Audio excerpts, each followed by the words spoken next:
and welcome to PamNet TV Africa. My name is Pamela Muthui.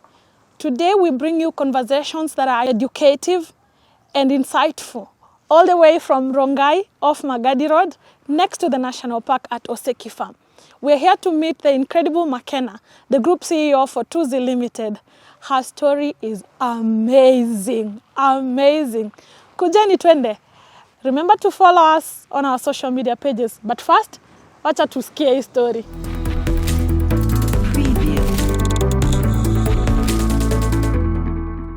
Hi everyone again. So I'm Makena. I'd like to first start by saying I have been trying my hand in business. It's not where I started initially, career-wise, but I have tried to sample a few things, and some of them have excelled, some of them have not, but I've learned through the journey. So my journey starts back in Meru. I'm from Meru. I've grown up in Meru all my life. Then I ended up coming to Nairobi at Kenyatta University, where I did a bit of modeling in there and trying to do some jobs here and there. I was studying statistics and programming, and KCA, I did ACCA as well. So I studied those, but I never ended up working in those fields. In third year, I was working for a coffee shop as my part-time job. Someone found me there and they asked me if it was my business, and I ended up saying it was a part-time job I was doing. I was in KU studying statistics and programming, and they mentioned that they knew somebody who had a software company that was launching in Kenya, and they needed people who had the accounting and statistics background. So they ended up pushing me to that person, and that's how I moved from KU in third year to SAP. We ended up doing some few implementations. I did for Toyota and Simba Court as well in Mombasa. We did some implementation for them. I was doing finance and controlling. While I was there, I met somebody else who had flown and had tried to fly to work with Emirates, and they mentioned to me that you could be a cabin crew, why don't you apply? And I never did, so they ended up applying for me, and then I moved to the airline. I worked there for 9 years. While I was there, I did a bit of farming, which now I ended up transitioning fully. The moment COVID hit and I was in Kenya, we had a lockdown. I found myself in Kenya, and I left the airline. I now moved fully into farming, so I've also gotten into that, farming in Narok, doing wheat and potatoes. While I was doing that, I figured also there was farmers along Limuru that I could also work with together to supply organic produce. Mm-hmm. And that's when now during COVID, everyone was so concerned with their health and what they're eating and all of that. So we tried to focus now on organic farmers and the produce and started supplying those too. So as you can see, I've evolved into a bit of things. And at the same time during COVID, I thought there was a gap where I was staying. There was a lodge that I was staying at, and they needed, there was events happening and there was no one doing any decorations, so I started doing events as well. So I've evolved into that too. There's a whole event aspect of my journey, and then from then on I've moved to homestays. I'm hosting a few houses and within the hosting sites, and then also coming into landscaping. So that sort of sums up my whole journey into business and work. So I grew up in Meru in a tea plantation. My mom used to work in a tea factory. She was a mechanic. So I grew up there. My dad was one of these people who transport oil from Malindi, so the Somali. My mom was a Meru. They met there when my mom was offloading the oil for them. They had me, so that was me. And then I've been raised in Meru. I had big dreams of traveling when I was younger.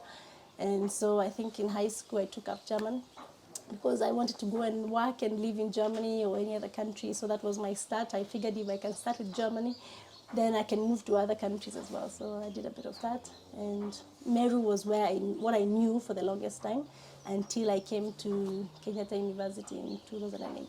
For me, it was trying to survive in the city, because by that time, I was basically raising myself. I had just gotten into the city. I remember just coming in with my one suitcase, and that was it.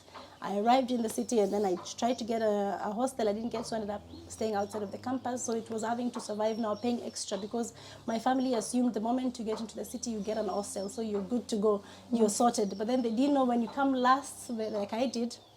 I used the Ken Silver that gets here in 6 hours, 8 hours, so I got here in the afternoon.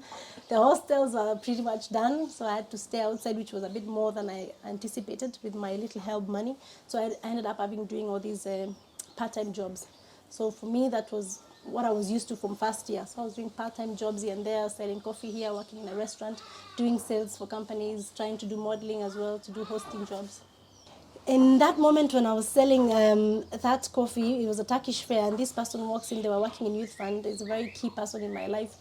They showed up and they told me, "Why don't you apply for youth fund? You know, if this is your business." I was selling with a friend of mine, and I said, "No, we're just employed as we NKU." And he said, "What are you studying?" Then I ended up saying statistics and programming, and I've done ACCA, a few papers, not the full 17, 13 papers. I've done up 5 papers. He said, "Then that's good to do. That's good to go." I have someone who's doing, I said, who has started a SAP company. You can meet them and then maybe see if they can give you a slot. I think that would be best for you than just doing the coffee business you're doing now. So the next week I ended up going to the office and they did an interview for me. They told me the only requirement I'm asking of you is you continue studying while you still work for me, but I'm giving the job. So from 12,000 salary to 75,000 in just one weekend, so it was good. It was a good transition money-wise and also experience-wise in terms of the workspace I was working in. So now, while I was still now in SAP, I was still going to KU to do my studies. And when I was about to do my 4th year, one of the ladies came into the office and she told me, you know, she had come from Namibia. She had been trying to fly for so many years. She had flown back home, I think South Africa, but she had never flown within the UAE airline. So she called me and she said, "I think you can become you can fly with one of the airlines. What if we applied?" I said, "No, I have no interest." And according to me, from where I'd come from, I didn't even know people even flew. You know, I just come straight from Meru as raw as I was, straight into the city, doing a few hustles here, then got myself in this office with all these people who had traveled. There were guys from India who were doing consulting with us. It was a whole other culture shock for me. And now she was telling me about flying, and it was like a whole other different world. So she ended up applying for me, and I got the job. And then I remember going to my CEO and mentioning, "I've been called to this airline, what do I do?" And he was from Belgium. He told me, "You're still young. Go, if you come back in 1 year, I'll give you back your job. If you're coming back in 2 years, I'll give you back the job. If you come in 3 years, I'll give you back your job. But I think you should go. Go, explore the world. It will change your perspective. It will change who you are, because now you're just a girl from Meru who's just coming to the city, and that's all you know. But then I think you stay here with us, we'll give you a good salary, you go to South Africa, come back as a consultant, work in another office, and the next office, and the next office. But I think you can do so much more." So I ended up going to Qatar, and I worked there for 9 years until COVID time. I've been to over 100 countries. I've been to so many, I've lost count. I need to get a whole breakdown of every country, but I've been to literally every continent, apart from, I think, Greenland. Yeah. Like I'm saying, my life is just, it's like all these shocks, because one moment I'm in Meru, then the next thing I'm in the big city trying to survive in this big city. The next thing I know, I'm in an aircraft flying to all these places I never thought I would even sort of see. And then Qatar has got over 150 in destinations. They go all over the world. One moment you're here, the next moment so it was a whole other world for me. It was incredible. COVID hit, I was in the country. We had a lockdown. I remember I was in Kenya for my days off, and then there was an immediate lockdown in Qatar. And I was in Kenya, so they put all of us in unpaid leave for a year and a half. So I remember in that time I did get married, I have a child. In that 1 year and a half, I got busy. And in that time also they called me after I had the baby and they said, "Are you coming back?" After the maternity, they give you 50 days.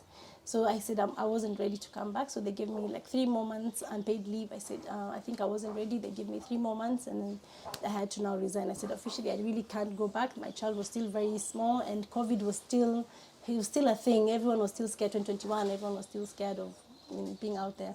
So I stayed, and then now I thought, what can I do? I'm here. And I saw a gap. Where I was staying it was a lodge, and I could see all these events happening. And I thought I could start decorating for them. So I started even doing my friends' events that would come to the lodge. I started doing table setups for them. I thought I could just start doing a few backdrops and just looking online and teaching myself a few things. So that's how Tuesday events started. I was just home. I'm thinking, what can I do? That happened. And now it's grown into another business. 2 years down the line, it's been incredible. Tuesday group. So now after all these other experiences I've had during COVID, I did Tuesday events during the COVID time. At the same time, I started doing supplies. So Tuesday supplies and services, also another business I started at the same time of COVID. I tried to come up with all these spots that I could deliver the fresh produce, and I partnered with farmers in Limuru. They all do organic produce, no fertilizers, no interference. It's all fresh organic produce. So I tried to get all of them to come together get their produce and push them to, the lodge was taking quite a big of amount of supplies, so I started with them and a few other, residents along this path, Nairobi National Park. There's a few houses also we delivered.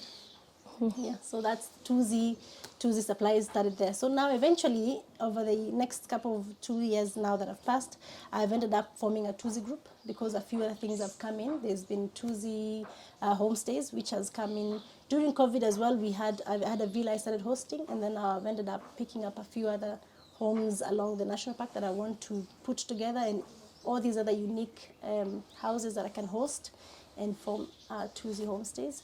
At the same time, while you're doing 2Z homestays, we end up now also adding 2Z exteriors, which is going to be now doing more landscaping and all the exteriors of a house before we start selling them into our platforms. So 2Z Group is a bit of all of this. So 2Z Group is going to now incorporate 2Z Events, which is an events company. Then it's going to incorporate the 2Z Supplies, which is we're now dealing with all these fresh produce that we're picking from the farmers and pushing them to the market. And then we will have the homestays where we're hosting all these vacational rentals. At the same time, we're trying to also do the exteriors of the houses. Also just making sure that whatever we're doing, we're incorporating greenery. In most of our homestays, we'll have all these greenery, trees around. We want to turn our homestays to not just being these concrete spaces, but we want to see how can we make them as green as possible, incorporating all the vegetation and trying to make sure that people are enjoying this. Because as you can see, most of these places, our goal is to try to bring people into these green spaces. Everyone is now in these concrete apartments, and the towns, everything is just so congested and there's not enough trees around. So what we're trying to do in some of these homestays we try to make them as green as possible. So we're doing more greenery, flowers and trees if we can. I lived here for 3 years during COVID, along here. So I realized there was even when I started posting about the place where I was staying, a lot of people, they didn't know where that was. They actually assumed I was in Masai Mara. And I would post and people would still ask, where is that? Where is that? Then I realized there was a gap along this area that people didn't even know there was all these nice spots that you can actually end up visiting. So my goal and my vision through 2Z Group and 2Z Homestays is that I want to highlight this old line along the Nairobi National Park, where we'll be pushing guests to come and enjoy the national park from the edge of it without actually having so much interference with the park. You can still enjoy it from the edge of it, and then at the same time doing visits and encouraging visitors to visit the park. That's encouraging, tourism within the local tourists and also the international ones when they come. So we'll be pushing for that agenda to just have people staying along here, making it another vibrant spot to be at and be seen at. I've had moments when I had doubt there was that. Sometimes you don't think you can make it, or you don't think there's a way forward, so you probably don't want to give up. So I tell people sometimes when you're feeling like the moment you're feeling like you're about to give up, then that's the moment to pick up and push even more. Finances, for most people, they will tell you finances are always a challenge when they're trying to do businesses, but I say start where you are. Start even with just word of mouth, telling people, even with nothing. Start with something, whatever you have, start there. So there's also that. Finance, of course, is always a challenge if you're trying to start, because some of us didn't come from any inheritance or any parents supporting you. So we started where we were with whatever we have, and there's that. I think there's a giving up is when you try something and it doesn't work. Also, you tend to give up. So I tell people, try something else again, or try to do whatever you're doing differently. So it could be that too. But a story under the stars, because it's quite a story. At the same time, I think it would be good if that title incorporated all the people that I've met along the way, because I've met a lot of incredible people. My story is not my story unless I've mentioned all these people who have come into me along my path. I have been at the right place at the right time, met the right people, and that's how my journey has been. It's like it's all these people involved, they make my journey. So my journey would definitely involve all these people if I was to tell my story. So I don't know if a story under the stars summarizes it, or there'll probably be a better one if I end up writing a book. But my story means there's all these other people that I've helped. A lot of angels, a lot of people who have just been there. I call them my angels because they have come in at the right time. And again, it's all about being out there, doing something, and then people and opportunities, they find you there. So that's my story. I'll probably find a better title when the time comes. My biggest challenge was starting capital for most of the things I did. And I realized the one advantage I had was I could talk. I could really talk. I could try to sell someone an idea even without having the product or any money to buy it, but I could just talk someone into buying my product. Then once they pay, because I remember trying to do drop shipping while I was still in the airline, I remember thinking, if I can just do the marketing on my social media and post things and post some of these consoles and tables and chairs and all that, if someone makes an order, I just pay the Chinese maybe supplier, the supplier, the client pays me, I pay the supplier just delivers. So you see, I'm just again being a middle person without having to get capital to start the business. So I think, yeah, my talking has helped me out of most of these situations I've found myself in. I think what I would say is these are the things I think we need to hear more and see more and address more, because I think hearing someone's story can really change your perspective.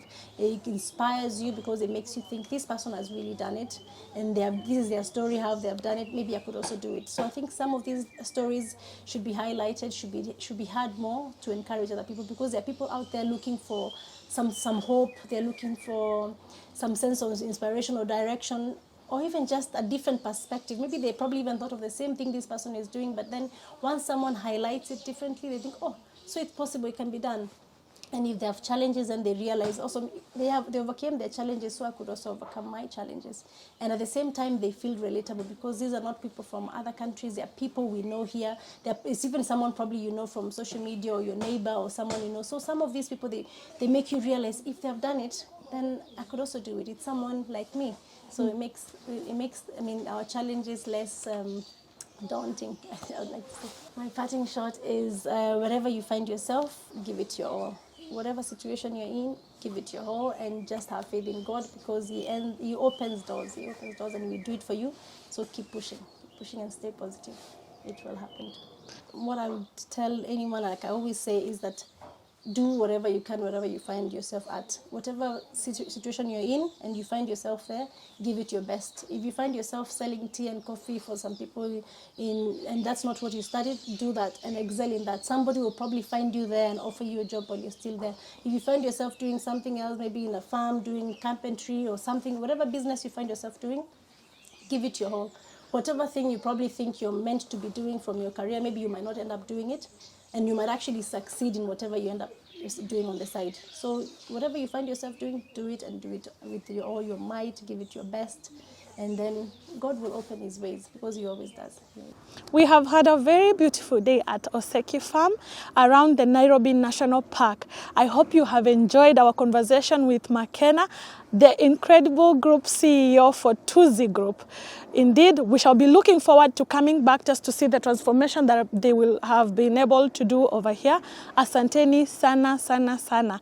Tafadhalini, please visit our social media handles, follow, like, share, tweet, retweet, and keep the conversation going on. Please also remember to subscribe on our YouTube channel at PamNet Africa. Asanteni sana. God bless you.